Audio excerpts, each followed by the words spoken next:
رحمۃ اللہ وبرکاتہ احمدہ وصلی وسلم علی رسولہ الکریم اما بعد فاعوذ باللہ من الشیطان الرجیم بسم اللہ الرحمن الرحیم قال النبی صلی اللہ علیہ وسلم من شاہد اللہ الہ الا اللہ وان محمد رسول اللہ حرم اللہ علیہ النار۔ اللہ کے نبی صلی اللہ علیہ وسلم کا ارشاد گرامی ہے، جو بندہ یہ گواہی دے کہ اللہ کے علاوہ کوئی معبود نہیں اور بے شک محمد صلی اللہ علیہ وسلم اللہ کے رسول ہیں، اللہ اس پر جہنم کی آگ کو حرام کر دے۔ تو ہمارا جو گزشتہ درس تھا وہ تھا ارکان اسلام پہ، 5 چیزوں پر اسلام کی عمارت کھڑی ہے: کلمہ شہادت، نماز، روزہ، حج، زکوٰۃ۔ پھر میں نے عرض کیا تھا کہ انشاءاللہ ایک ایک کو تفصیل کے ساتھ بیان کریں گے، تو آج اس کی پہلی کڑی ہے اور وہ ہے کلمہ شہادت۔ میں اور آپ اگر ساری زندگی روتے رہیں اور سجدے میں پڑے رہیں، اللہ کی اس ایک نعمت کا بھی ہم شکر ادا نہیں کر سکتے کہ اللہ نے ہمیں کلمہ نصیب کیا۔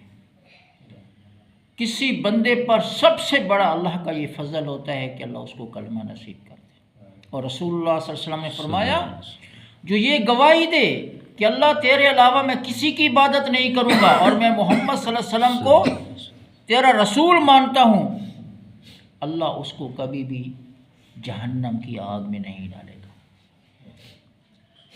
اور اسی لیے رسول اللہ صلی اللہ علیہ وسلم فرمایا کرتے تھے کہ جب تمہارے عزیز و اقارب کا قریب کا ٹائم آئے نا، مرنے کا پتہ چل جاتا ہے، اس وقت تم لا الہ الا اللہ کا ورد کیا کرو، ان کو تلقین کیا کرو، کیونکہ جس کی زبان پہ لا الہ الا اللہ آخری وقت جاری ہو گیا وہ جنت میں جائے گا۔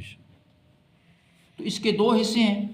پہلے میں ہم کہتے ہیں کہ اللہ اپنی ذات میں بھی ایک ہے، اللہ اپنی صفات اور اسماء میں بھی ایک ہے، اور اللہ اپنی عبادت میں بھی ایک ہے۔ نہ اللہ کی ذات میں کوئی شریک ہے، نہ اللہ کے ناموں اور صفتوں میں کوئی شریک ہے، اور نہ ہی اللہ کی کوئی عبادت میں شریک ہے۔ اور دوسرا اس کا حصہ یہ ہے کہ محمد رسول اللہ صلی اللہ علیہ وسلم اللہ کے نبی ہیں، آپ خاتم النبیین ہیں، تو اللہ کی بھی باتیں ہم نے ماننی ہیں، اور جناب محمد رسول اللہ صلی اللہ علیہ وآلہ وسلم کی بھی ہم نے باتیں مانی ہیں۔ تو یہ میرے پیارے بھائیوں اور بچوں، اور جہاں جہاں میری آواز پہنچ رہی ہے، اس کو ہم نے اپنی زندگی کا ایک لازمی حصہ سمجھنا ہے کہ ہماری زبان پہ یہ شہادت ہر وقت ہونی چاہیے، اشہد ان لا الہ الا اللہ و اشہد ان محمد رسول اللہ۔ دوسری چیز جو ہم نے شروع کی ہے وہ دعائیں ہیں۔ اب ہم مسجد میں داخل ہوئے تو ہم نے اللہ سے یہ دعا کی، اللہم افتح لی ابواب رحمتک۔ معنی کیا تھا؟ اے اللہ میرے لیے اپنی رحمت کے دروازے کھول دے۔ اب ہم نے نماز پڑھی، اپنے معاملات کیے، اور اس کے بعد ہم نے جب مسجد سے باہر نکلنا ہے تو ہم نے کہنا ہے اللہم انی اسألک من فضلک، اے اللہ میں تجھ سے تیرے فضل کا طلبگار ہوں۔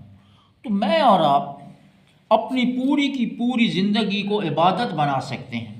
بات تو لوگ یہ کہتے ہیں نا کہ صرف ہم نماز، روزہ، حج، زکوٰۃ، نہیں، ہماری پوری کی پوری زندگی عبادت شمار ہو سکتی ہے اگر ہم اپنی ہر چیز میں اللہ اور اس کے رسول کو شامل کر لیں۔